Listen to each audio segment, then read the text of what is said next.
ప్రవర్తన చూస్తుంటే ఎంత దారుణంగా ఉంటే అసలు ప్రజలందరూ ఆయనకి ఫస్ట్ లో పార్టీ పెట్టినప్పుడు ఆయన ఒక క్రిస్టియన్ గా ముద్రపడి ఉన్నాడు, వాళ్ళ అమ్మ బైబిల్ పట్టుకొని తిరిగింది అని ఎన్నికల ప్రచారంలో మొత్తం ప్రజలందరూ చర్చించుకోవటం మనం చూసాం.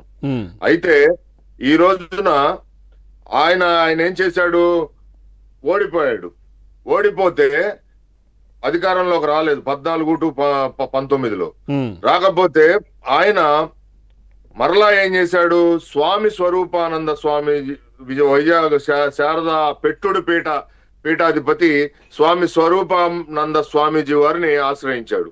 ఆశ్రయిస్తే ఆ స్వామీజీ వారు ఒక ప్యాకేజ్ తీసుకొని ఆయన దగ్గర, ఆ ప్యాకేజీ ద్వారా ఆయన్ని ఋషికేశ్ తీసుకెళ్లి అక్కడ గంగలో ముంచి గంగలో పూజలు పునస్కారాలు చేయించి ఆయన్ని హిందువుగా చిత్రీకరిద్దామని చెప్పి ఒక ప్రయత్నం చేస్తే ఆ తీసిన వీడియోలో ఒక వీడియో బయటకు వచ్చింది. ఆయన మెడలో సిలువ వేసుకొని, ఒక సిలువ వేసుకున్న వ్యక్తి హిందుత్వ సంబంధించిన సనాతన ధర్మంలోకి వెళ్తే ఆయన క్రిస్టియన్ గా కూడా భావించడానికి లేదు క్రిస్టియన్స్.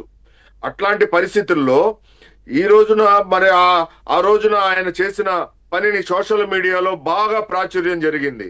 సరే, ఒక్క ఛాన్స్ అని చెప్పి ప్రజల్ని మభ్యపెట్టి, ప్రజల్ని మోసం చేసి, ప్రజల్ని అనేక తప్పుడు వాగ్దానాలు తెలియజేసి ఆయన 19 to 24 అధికారంలోకి రావటం జరిగింది. సరే, ఏదో హిందువుగా ఆయన స్వామీజీ ఏదో ఆయన గంగలో ముంచి మరి ఆయన కాషాయ బట్టలు వేసి మెడలో వేసి పూజలు పునస్కారాలు చేసేళ్లే హిందువుగా మారాళ్ళని ఆ రోజున్న కొంతమంది హైందవ సాంప్రదాయకులు కూడా జగన్మోహన్ రెడ్డికి ఓటు వేయటం జరిగింది. అప్పుడు చంద్రబాబు నాయుడు గారు ఎన్నికల ప్రచారంలో వంగి నమస్కారాలు చేసి, మీరు మోసపోమాకండి, అతను మోసగిస్తున్నాడు అని చెప్పి వంగి నమస్కారాలు చేసి ఎన్నికల సభల్లో చంద్రబాబు గారు ఎంత చెప్పినా గానీ ప్రజలు వినిపించుకోలేని పరిస్థితిలో ఉండి ఆ రోజున ఒక్క ఛాన్స్ అని చెప్పి దానికే మద్దతు ఇచ్చారు 19 నుంచి 24 వరకు. ఆ ఇచ్చినందుకు ఎంత పనిష్మెంట్ జరిగిందంటే ఈ హైందవ సాంప్రదాయ వ్యక్తులందరికీ మామూలు పనిష్మెంట్ జరగల. ఏ రోజు హైందవ సాంప్రదాయం సనాతన ధర్మాల్లో ఏం చెప్తారు?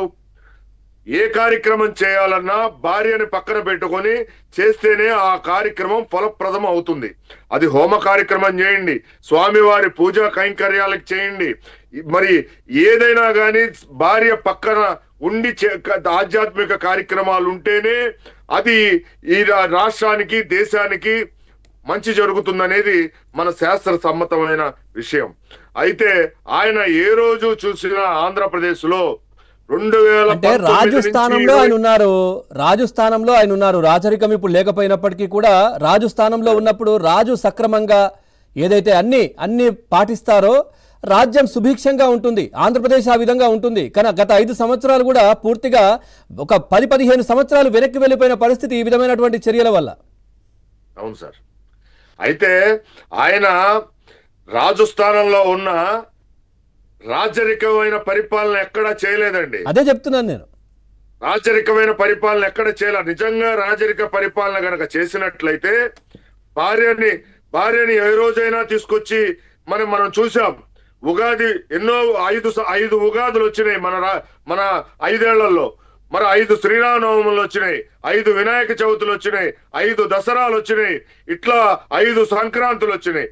మరి ఇట్లా మనం చూసుకుంటూ వెళ్తే ఎన్ని పండగల్లో కూడా భార్యని తీసుకుని ఏదైనా ప్రముఖ దేవాలయానికి వెళ్ళాడా జగన్మోహన్ రెడ్డి గారు అని చెప్పి ప్రశ్నిస్తే ఆయన ఆ ప్రశ్నకి ఎక్కడా సమాధానం చెప్పే పరిస్థితి. ఇప్పుడు రాచరికం గురించి మాట్లాడుకుంటే రాజులు కూడా ఏదైతే ముస్లిం రాజులు కూడా హిందూ దేవాలయాలకు రావడం, ఆ తర్వాత స్వామివార్లకు పట్టు వస్త్రాలు, తలంబ్రాలు ఇవన్నీ కూడా ఇవ్వడం మనం చూసాం కదా. మనం భద్రాద్రి సీతారామచంద్ర స్వాములకు తానిషా ప్రభువులు ఏ విధంగా వచ్చి ఇచ్చేవాళ్ళు, ఎట్లా జరిగేది అనేది, అంటే నమ్మకాలను గౌరవించారు.